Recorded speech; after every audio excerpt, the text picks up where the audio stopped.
नमस्कार, बुलेटिन में आपका स्वागत है। मैं हूं आपके साथ आशा सरमाल। चलिए शुरुआत करते हैं बुलेटिन की इस वक्त की बड़ी खबर से शुरुआत करेंगे। आपको बताते चले कि बड़ी खबर देखने को मिल रही है, जहां पर एलजी की तरफ से भी मुआवजे की मांग कर दी गई है। यहां पर एक बड़ा ऐलान यहां कहा जाएगा, ये मांग नहीं ऐलान है। एलजी ने तस्कन के लोगों के हौसले को सलाम किया है और 5 लाख रुपए के इनाम की यहां पर घोषणा कर दी गई है और डीजीपी ने भी ग्रामीणों को 2 लाख देने की घोषणा कर दी है। इस वक्त की बड़ी अपडेट जम्मू से देखने को मिल रही है, जहां पर आपको बताते चले कि कोटरंका में आतंकी हमला होता है और उन हमलावरों को पकड़ने की लगातार कवायद जो है वो छेड़ी गई थी, जिसमें ग्रामीणों के लिए इनाम की घोषणा की गई थी। लेकिन अब ग्रामीणों को सफलता हाथ लगी है, जिसमें एलजी ने तस्कन के लोगों के हौसले को सलाम कर दिया है और 5 लाख रुपए के इनाम की एलजी ने यहां घोषणा कर दी है और साथ ही साथ डीजीपी ने भी ग्रामीणों को 2 लाख रुपया देने की घोषणा कर दी है। यानी 5 लाख रुपए एलजी की तरफ से घोषणा की गई और 2 लाख रुपए डीजी की तरफ से, कुल मिलाकर 7 लाख रुपया देखिए इन लोगों को अब मिलता हुआ नजर आएगा।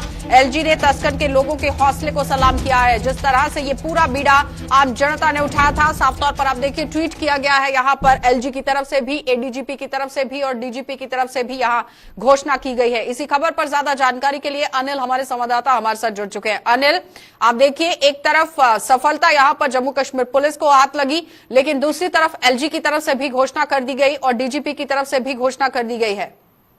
देखिए आशा जी, मैंने आपको पहले ही बताया कि जम्मू कश्मीर पुलिस के साथ साथ रियासी के जो स्थानीय लोग हैं उनको भी एक बड़ी सफलता हाथ लगी है और जिस तरह से डीजीपी का जिक्र करते हैं तो उन्होंने 2 लाख रुपए इनाम जो है वो पहले ही घोषित कर दिया गया था। और वहीं पर जम्मू कश्मीर के माननीय उपराज्यपाल मनोज सिन्हा जी का जिक्र करते हैं तो उन्होंने भी ट्वीट करके ये जानकारी दी है कि 5 लाख रुपया जो है उन्होंने नाम जो है वो घोषित किया है। और कहीं ना कहीं ये कह सकते हैं कि एक बड़ी सफलता जो है रियासी के इलाके से लगी है 2 आतंकियों को। हालांकि आपने देखा होगा कि राजौरी के कोटरंका इलाके का जिक्र करते हैं तो उस पूरे मामले में ये मुलफिस थे और काफी समय से फरार चल रहे थे। तालिब हुसैन का जिक्र करते हैं तो पुलिस ने लुकआउट नोटिस जो है उसको भी जारी किया था और उसी के मद्देनजर रखते हुए वहां पर स्थानीय लोगों को ऐसा कुछ इनपुट मिला और स्थानीय लोगों ने उन्हें गिरफ्तार कर लिया। और उसके बाद जब पुलिस को सूचित किया तो पुलिस मौके पर पहुंची और कह सकते हैं कि एक बड़ी सफलता। हालांकि उनके पास से 2 AK-47 राइफल्स और पिस्टल और कुछ मैगजीन्स और इसके साथ साथ 7 ग्रेनेड जो है वो बरामद किए गए। अनिल, क्या लगता है कि अगर इसी तरह से आम जनता भी जागरूक होती है तो जाहिर तौर पर आतंकवाद पर यहाँ नकेल कसी जा सकती है, पूर्ण विराम लगाया जा सकता है, क्योंकि सुरक्षा बलों के साथ अगर आम जनता भी इस तरह से सहयोग करती हुई नजर आती है तो? देखिए निश्चित तौर पर ऐसा ही होना चाहिए कि जिस तरह से चाहे आज रियासी के इलाके के लोगों ने इस तरह का पूरा कोऑपरेट पुलिस के साथ किया है तो कहीं ना कहीं ये भी एक सोचना चाहिए कि कश्मीर घाटी में जिस तरह से लगातार आप देखते हैं कि गतिविधियां बढ़ती हुई नजर आती है तो उसी के मद्देनजर रखते हुए कश्मीर के लोगों को भी इस तरह का जागरूक होना पड़ेगा, चाहे वो जम्मू है चाहे वो कश्मीर है। अगर आपको इस तरह की कोई सूचना लगती है कि इस पर कोई शक लगता है तो पुलिस को जरूर सूचित करें और पुलिस साथ जरूर कोऑपरेट करें। तो आपने देखा होगा कि कई सारे इलाकों में ऐसा होता है तो कई सारे लोग जो हैं वो चुप हो जाते हैं। तो कहीं ना कहीं लोगों को अब जागरूक होना होगा। पुलिस भी इसके बारे में समय समय में जागरूकता फैलाती रहती है तो कहीं ना कहीं अब लोगों को इसके लिए जागरूक होना होगा। और एक अनिल, क्या लगता है कि एक तरफ सराहना करना वो अलग बात है, लेकिन इनाम की भी घोषणा कर दी गई है तो मनोबल को बढ़ाया गया है आम जनता की?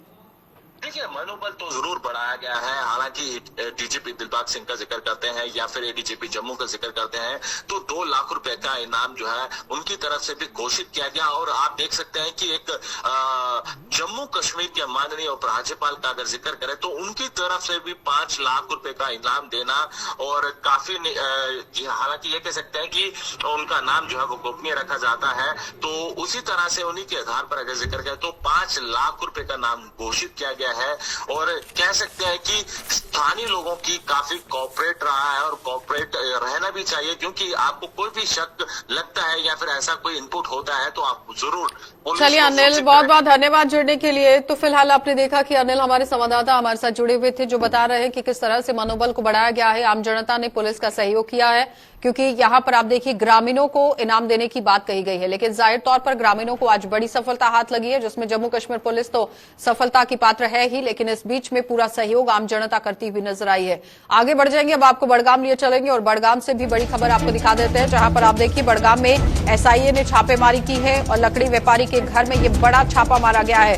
11 जून को व्यापारी को यहां गिरफ्तार किया गया था। इस वक्त की बड़ी अपडेट बड़गाम से देखने को मिल रही है, जहां पर एसआईए की तरफ से बड़ी कार्रवाई को अंजाम दिया गया है। लकड़ी व्यापारी के घर के अंदर ये छापेमारी चली है और 11 जून को व्यापारी को गिरफ्तार किया गया था। पूछताछ यहां पर की गई थी, लेकिन एसआईए कहीं ना कहीं अपना काम करती हुई नजर आई। आज जिला बड़गाम के अंदर पूरी टीम पहुंचती है और वहां पर छापेमारी का सिलसिला शुरू कर दिया जाता है। लकड़ी व्यापारी के घर के अंदर ये छापा मारा गया है, दस्तावेजों को खंगाला गया है और मुकम्मल तरीके से यहाँ सुराग जो है वो इकट्ठा करने की कोशिश की गई है कि सबूत के तौर पर यहाँ कौन कौन से दस्तावेज उठाए गए हैं, इस पर जानकारी ले लेंगे। लेकिन बड़ी अपडेट जिला बड़गाम से देखने को मिल रही है, जहां पर लकड़ी व्यापारी के घर के अंदर एक बड़ा छापा मारा गया है। छापेमारी के दौरान क्या कुछ चीजें वहां पर बरामद की गई हैं, ये जान लेते हैं, क्योंकि 11 जून को इस व्यापारी को यहां पर गिरफ्तार किया गया था और एसआईए की तरफ से एक बड़ी कार्रवाई को अंजाम दिया गया है। इसी खबर पर ज्यादा जानकारी के लिए बड़गाम से अशरफ हमारे संवाददाता हमारे साथ जुड़ चुके हैं। अशरफ, आपसे जानना चाहेंगे, सबसे पहले तो गिरफ्तारी हुई थी और आज छापेमारी का सिलसिला शुरू कर दिया गया, किस तरह से पूरा काम किया गया, कौन कौन से दस्तावेज खंगाले गए?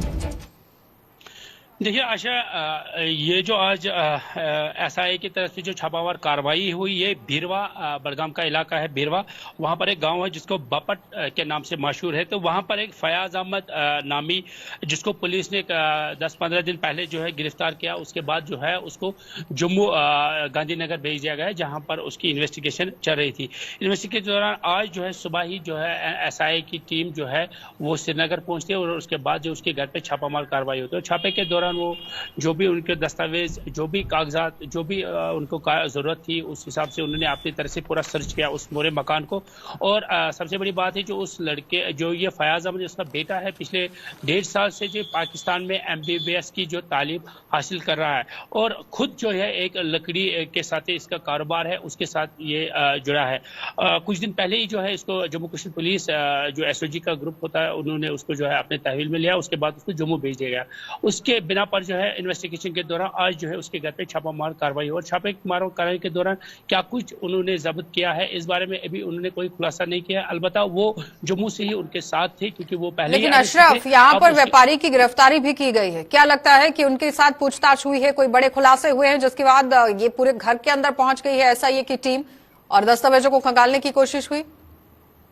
जाहिर सी बात है, मैंने पहले भी कहा, इसका जो बेटा है वो पाकिस्तान में इस वक्त MBBS की तालीम हासिल कर रहा है और उसका बाप जो है ये लकड़ी का कारोबार करता है। और क्या कुछ इसके खिलाफ कार्रवाई थी, क्या कुछ इसके खिलाफ सबूत से, या क्या किस बिना पे इसको गिरफ्तार किया गया, आखिर अभी तक इस बारे में कोई इल्मियत नहीं। आखिर इसकी गिरफ्तारी पहले ही क्यों हुई थी, इसके क्या कुछ इसके पास इल्जामात थे, उस हिसाब से अभी कोई स्टेटमेंट बाहर नहीं आया। अलबत्ता इसको गिरफ्तार किया गया था, उसके बाद इसको जम्मू मुंतकिल किया गया। जम्मू से आज जो है वहाँ बाज़ाब्ता टीम आई थी, एसआईए की टीम, उन्होंने इसके घर पे छापामार कार्रवाई की और छापामार कार्रवाई के दौरान क्या कुछ उनको किस तरह के उनके जो जरूरत थी, क्या चाहे कागजात की बात करें, मोबाइल फोन की बात करें, जो भी था उसकी बाज़ाब्ता तौर उन्होंने जो है छानबीन की है। उसके बाद जो है जो छापामार कार्रवाई थी। चलिए अशरफ, बनाए रखेंगे आपको अगली खबर के लिए भी। फिलहाल आपने देखा कि अशरफ जानकारी दे रहे हैं कि किस तरह से एसआईए की तरफ से आज बड़ी कार्रवाई को अंजाम दिया गया है, लेकिन फिलहाल अभी तक कुछ भी साफ नहीं हो पाया है कि कौन कौन से दस्तावेज उठाए गए हैं।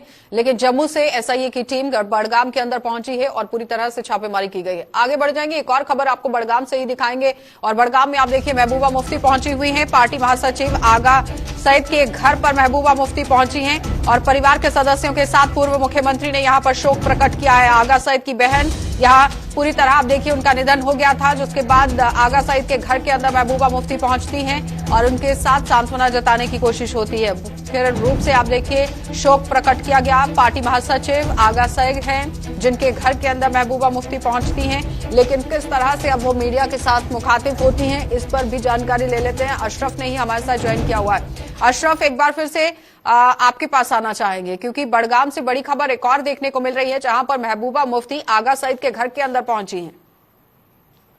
देखिए आशा, जब हम बात करते हैं आगा खानदान की, तो ये बहुत बड़ा खानदान है। और अगर हम दीनी इस्लाम के हिसाब से देखें, दीन के हिसाब से, तो काफ़ी ज़्यादा खिदमत जो है इनके खानदान ने पूरे इस्लाम के लिए की है।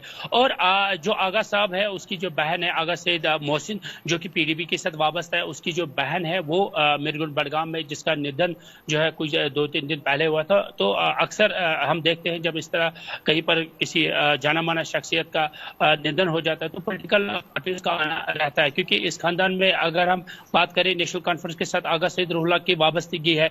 वहीं पर आगा सईद हसन, जो कि इसके बड़े भाई है, वो भी एक दीनी रहनुमा है। तो जाहिर सी बात है, इस मौके को देखते हुए महबूबा मुफ्ती भी आज इनके घर पहुंचे। और हालांकि हमने कोशिश की थी महबूबा मुफ्ती से कुछ बात करने की, उसने इनकार कर दिया, वो सीधे गाड़ी में बैठ के चलेगी। तो पॉलिटिकल पार्टियों का इस घर आना लगातार है। ये भी कहा जाता है शायद कल फारूक अब्दुल्ला भी या उमर अब्दुल्ला भी इस ताजियत पुरसी के लिए इस आगा साहब के घर पहुंच सकती है। जी आशा। चलिए अशरफ, बहुत बहुत धन्यवाद जुड़ने के लिए। तो फिलहाल आपने देखा कि अशरफ पूरी तरह से जानकारी दे रहे थे कि किस तरह महबूबा मुफ्ती आगा सईद के घर पहुंचती है। उनकी बहन का निधन हो गया था और शोक प्रकट करने के लिए वहां पर पहुंचती हैं, लेकिन मीडिया के साथ कोई भी बातचीत नहीं होती है। वो सिर्फ यहां पर शोक प्रकट करती हैं और उसके बाद निकल जाती है। लेकिन अब अटकलें ये लगाई जा रही हैं कि महज कल तक डॉक्टर फारूक अब्दुल्ला भी इनके घर पहुंच सकते हैं। आगे बढ़ जाएंगे, अब आपको रियासी लिए चलेंगे और रियासी से भी बड़ी खबर दिखा देते हैं। लगातार आप देखिए किस तरह से तरसकन के माहौर जो दोनों आतंकी लाए गए हैं और आतंकियों को पूछताछ के लिए यहां पर रियासी लाया जाएगा। और कुछ ही समय में माहौर पहुंचने वाली यहां पर पुलिस टीम है और पुलिस टीम जैसे ही वहां पहुंचती है उसके बाद इन आतंकवादियों के साथ पूछताछ की जाएगी कि आखिर किन कारणों की वजह से यहां पर पहुंचे और किस तरह से बड़ी घटना को अंजाम दिया गया, इसके पीछे के मंसूबे क्या कुछ हैं। लेकिन देखना यह होगा कि अब किस तरह से यहां पर इन्वेस्टिगेशन जो है वो होती हुई नजर आएगी। आतंकियों को पूछताछ के लिए रियासी लाया गया है और रियासी के अंदर पुलिस टीम भी पहुंचने वाली है। कुछ ही समय में माहौर यहां पर पुलिस टीम जो है वो पहुंचेगी, क्योंकि इन आतंकियों से ये सारा सामान बरामद किया गया है। साफ अपने टीवी स्क्रीन पर देखिए, गोला बारूद भारी मात्रा में बरामद किया गया और ये वो आतंकी हैं जिन्हें धर दबोच लिया गया है। एक बड़ी सफलता ही इसे माना जाएगा, क्योंकि जहां जम्मू कश्मीर पुलिस ने पूरी तरह से अभियान छेड़ा हुआ था, लेकिन इस बीच में आम जनता आती है और साथ ही सहयोग अपना दिखाती है। तो सहयोग के बाद आप देखिए किस तरह से बड़ी सफलता हाथ लगी है। संजीव हमारे संवाददाता रियासी से हमारे साथ जुड़ चुके हैं। संजीव, आपसे जानना चाहेंगे, जिस तरह से आप देखिए आम जनता ने अपना सहयोग दिया और एक बड़ी सफलता हाथ लगी है, टीम वहां पर पहुंचेगी, किस तरह से पूछताछ होगी? जी मैम, अगर बात करें हम रियासी की, तो रियासी जिले के माहौर तहसील के अंतर्गत पड़ने वाली पंचायत 60 इलाके में 2 आतंकियों को गिरफ्तार किया गया है। और अगर बात करें तो जो ग्रामीण लोग हैं उनके द्वारा 2 आतंकियों को गिरफ्तार किया गया है। इसके बाद जो सूचना है वो पुलिस के अधिकारियों को दी गई। पुलिस के जो आला अधिकारी हैं वो मौके पे पहुंचे हैं और वहां से अगर बात करें जो 2 आतंकी थे उनसे 2 AK-47, 7 ग्रेनेड, 1 पिस्टल बरामद की गई है।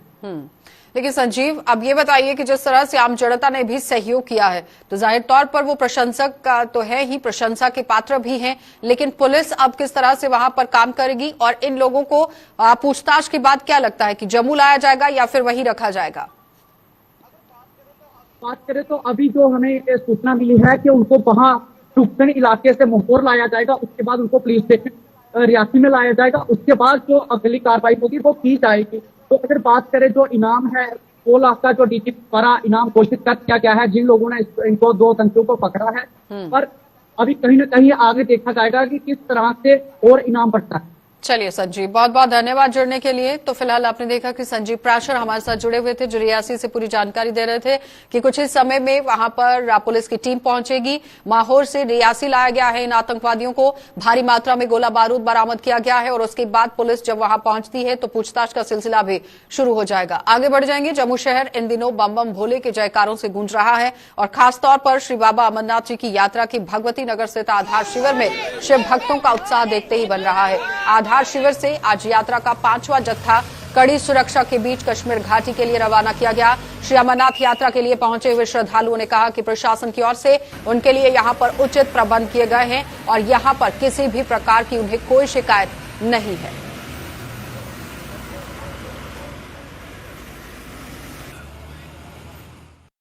यहाँ की जो व्यवस्था बहुत ही अच्छी है, जैसा कि 3 साल के बाद यात्रा हो रही है तो काफी भीड़ भी है, लेकिन फिर भी बहुत अच्छी व्यवस्था है। सिक्योरिटी भी अच्छी है, सारी व्यवस्था बहुत अच्छी है। सभी चीजें बहुत अच्छी है।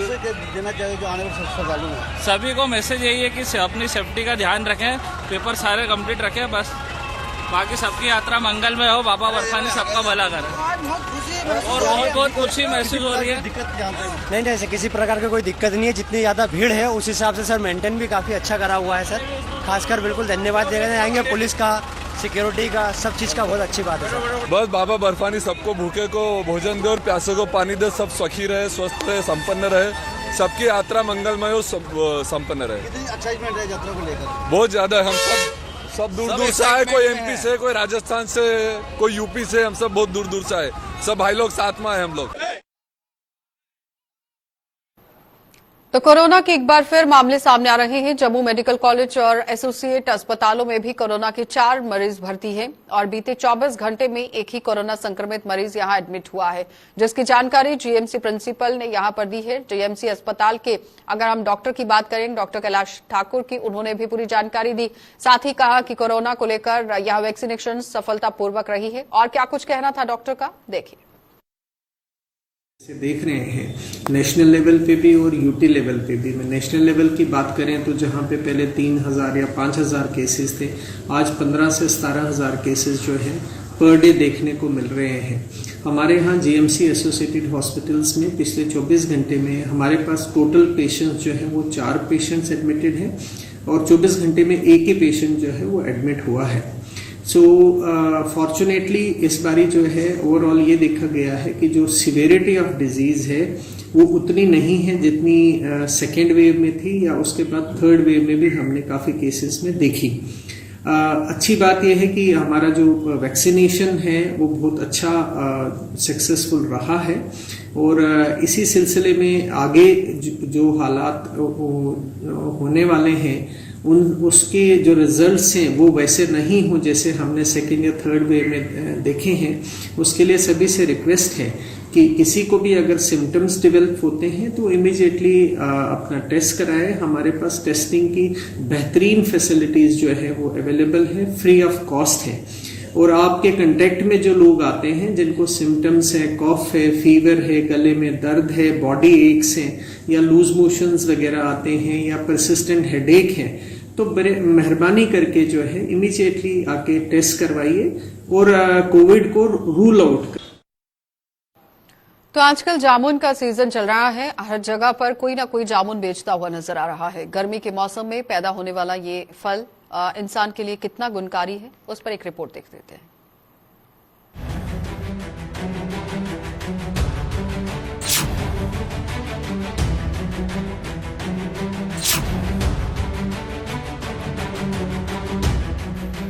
जामुन नाम एक, लेकिन इस फल के गुण अनेक हैं। जामुन पेड़ से लेकर फल तक सब गुणकारी हैं।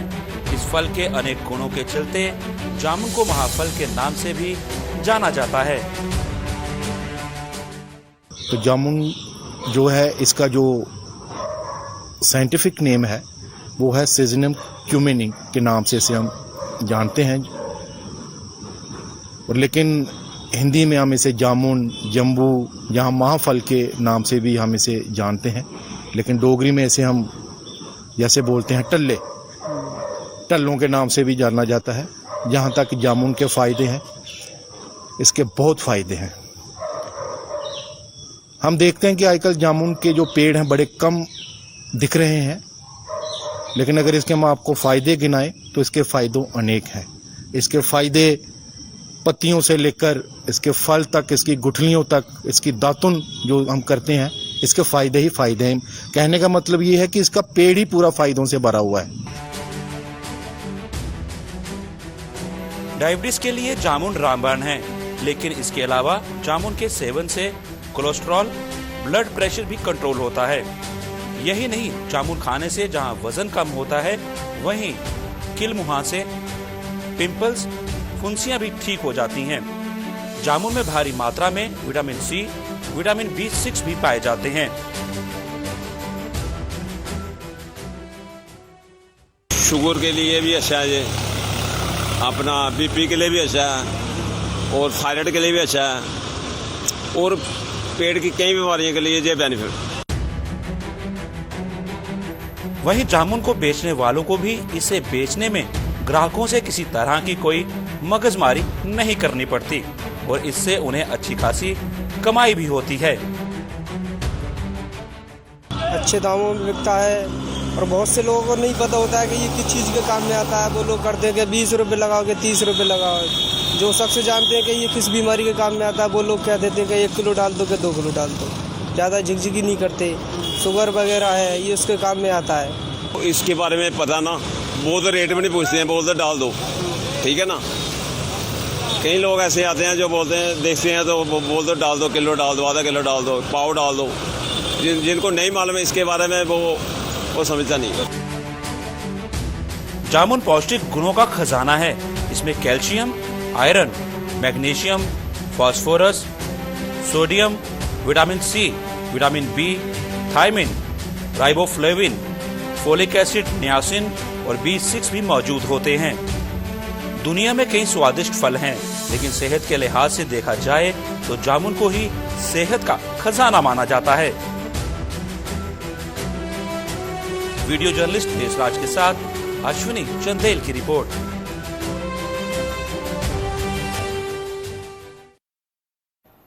तो सुंदरबन की पंचायत यहां सिया में हेल्थ सब सेंटर की इमारत अपनी हालत पर आंसू बहा रही है, लेकिन इस इमारत की सुध ना तो सरकार ले रहा है और ना ही आप देखिए स्वास्थ्य विभाग। यानी कहने का तात्पर्य यह है कि ना तो सरकार इसकी तरफ कोई ध्यान दे रही है और ना ही विभाग इसकी तरफ कोई ध्यान दे रहा है। हालांकि स्थानीय पंचायत ने इस सब सेंटर की इमारत की खस्ता हालत को देखते हुए 5 लाख रुपए मंजूर किए थे, लेकिन ग्रामीण विकास विभाग की अनदेखी के कारण पैसा भी इस इमारत पर खर्च नहीं हो पाया, जिससे स्थानीय लोगों के साथ साथ पंचायत के सदस्य भी भारी रोष में हैं और इन लोगों ने सरकार से सब सेंटर की इमारत की यहां मरम्मत करने और ग्रामीण विकास विभाग से पंचायत का पैसा वापस करने की मांग कर दी।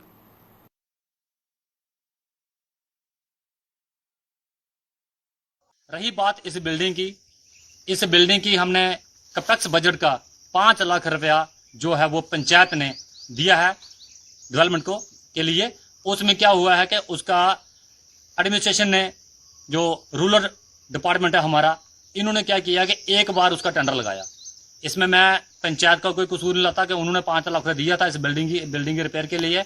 जय साहब ने पूरा एस्टिमेट बनाया, सब कुछ किया, एक बार टेंडर हुई, लेकिन टेंडर नहीं हुआ। एक ही किसी बंदे ने टेंडर डाला, उसके बाद रीटेंडरिंग जो होती है वो डिपार्टमेंट ने नहीं की। इसलिए इसका जितना भी कसूर है, इसके जो जिम्मेवार है वो रूरल डिपार्टमेंट आपसी जरजोरी से कि जहां से रीटेंडरिंग होती है। वो हमें दुख है कि हमारी पंचायत का 5 लाख रुपया कहां गया और उसकी रीटेंडरिंग क्यों नहीं हुई, और नहीं हुई, अगर पैसा गया तो कहां गया, वो पैसे हमें चाहिए। मैं जनता की तरफ से, पूरी सिया की तरफ से, जनता की तरफ से भी अभी रिक्वेस्ट कर रहे हैं कि हमें वो 5 लाख रुपया चाहिए, वो मिलना चाहिए ताकि हमारी बिल्डिंग जो रिपेयर हो। तो जम्मू के वार्ड नंबर 73 गाड़ीगढ़ में भी राजस्व विभाग के निर्माणाधीन कार्यालय परिसर में रखे गए गौवंशों की हालत को लेकर शिवसेना बाला साहेब ठाकरे और राष्ट्रीय बजरंग दल ने भी प्रशासन पर निशाना साध दिया है। शिवसेना बाला साहेब ठाकरे की प्रदेश अध्यक्ष मनीष साहनी ने सरकार की इस मामले में कड़ी आलोचना करते हुए कहा कि एक और यहां सरकार हिंदुत्व की बात करती है तो वहीं दूसरी ओर सरकार की अनदेखी के कारण गौवंश भूखे मर रहे हैं। दूसरी ओर यहां आप देखिए राष्ट्रीय बजरंग दल की अगर बात करें तो प्रदेश अध्यक्ष राकेश शर्मा ने भी सरकार और समाज से इन गौवंशों की रक्षा के लिए आगे आने की अपील की। आपको बताते चले कि ये गौवंश हैं जिन्हें पुलिस ने तस्करों से मुक्त करवाया था। ये साफ तस्वीरों में आप देखिए किस तरह से गौवंश यहां पर रखे गए हैं। ये बहुत दुर्भाग्यपूर्ण है। एक तरफ तो सरकार लगातार दावा करती है हिंदुत्व को लेकर, सनातन धर्म की रक्षा को लेकर, मगर कहीं भी ज़मीनी तौर पर ये चीज़ें दिखाई नहीं देती। हमारी जो गांव, जिसको हमने माता कहा गया है हमारे सनातन धर्म में, हमारे तमाम लोग अपने गांव माता को लेकर भी उसकी रक्षा करने में, उसकी देख रेख करने में कहीं से कहीं अब अपने कदम पीछे हटा चुके हैं, जो आने वाले समय में बहुत दुर्भाग्यपूर्ण है। ये जो दयनीय स्थिति यहाँ पर देखी जा रही है, प्रशासन पूरी तरह से आंखें मूंदे बैठा है। डीसी जम्मू के, डिवकॉम, ये तमाम लोगों को वहाँ जल्द से जल्द पहुँचना चाहिए। जम्मू म्यूनसिपलिटी कमिश्नर से भी हमारी अपील है कि वहाँ जाएं और डॉक्टर प्रोवाइड करें वहाँ पर गौ माता की रक्षा के लिए। जो उनकी वहाँ पर दयनीय स्थिति है, वो बीमारी से मर रही है। यहाँ तक कि इस तरह की तस्वीरें जो आज हमारे सामने आई है वो देखी भी नहीं जा सकती। देखने से भी आंखों से आंसू झलक पड़ते हैं कि सबसे पहले वहाँ पर गाय के लिए खाने के लिए चारा नहीं, किसी संस्था संगठन ने कभी कोशिश नहीं की कि वो 120 गाय जो वहां पर रखी गई थी उनको कोई चारा देने की कोशिश करे। ना ही कोई जो दानवीर लोग जो बड़ी बड़ी बातें करते हैं गाय के लिए, जो गाय को माता मानते हैं और कहते हैं, लेकिन वहां पर गाय जो है वो मर रही है भूख से। अभी तक 40 गाय जो हैं वो वहां पर मर चुकी हैं। और आज की डेट में आपको बता दूं मैं, वो जगह जो है वो गहराई में है। अभी बरसात शुरू होने वाली है, उस जगह पे आप देखेंगे अभी 2-4 दिन के बाद 4 फुट से ज्यादा पानी जो है वो वहां पर भर जाएगा। और वो गाय जो है वो 4 फुट तक पानी के अंदर रहेंगी। और कुछ गाय तो वो ऊपर की साइड खड़ी कर लेते हैं, लेकिन इतनी जगह नहीं है कि वहां पर इस प्रकार से गाय को रखा जाए। ये एक बहुत बड़ा पाप है हिंदू समाज के लिए कि वो गाय जिनको हम माता मानते हैं, जिनको हम पूजते हैं, जिनको पहली रोटी घर से हम गाय माता को देते हैं, वो गाय आज इतनी मुश्किल में है। बाबा बर्फानी की यात्रियों के लिए यात्रा मार्ग पर लंगर का आयोजन किया गया है और इसी के तहत श्री बांके बिहारी गोरखा मंदिर नानक नगर जम्मू में भी 30वें विशाल लंगर का आयोजन किया गया।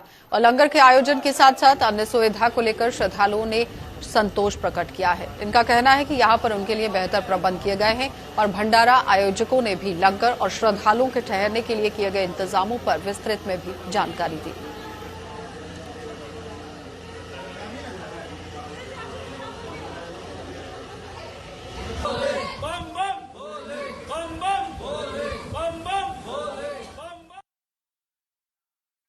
लखनऊ उत्तर प्रदेश लखनऊ से आए हुए हैं और यहाँ का जो भंडारा है और जो प्रसाद वगैरह है बहुत ही सुंदर है और जितने भी शरणार्थी आते हैं उनका बहुत अच्छे से स्वागत होता है। प्रसाद जो है प्रसाद नहीं है, महाप्रसाद है। इसको खाने में बहुत आनंद आता है और यहाँ की जो यहाँ पे लोग हैं और जो हमारी आर्मी सेना है जो भी बहुत अच्छे से ख्याल रखते हैं। आने जाने की बहुत अच्छी व्यवस्था है, कोई दिक्कत नहीं हमको। अच्छी व्यवस्था है, पानी की भी अच्छी व्यवस्था है, पानी की भी मतलब जितनी भी व्यवस्थाएं सब अच्छी है, सिक्योरिटी भी अच्छी है। कहाँ से आए हैं? कितने के बाबा की यात्रा में कितनी बार? यूपी से आए हैं, लखनऊ से। चलिए बुलेटिन में फिलहाल इतना ही। आप बने रहिए गुलिस्तान न्यूज के साथ।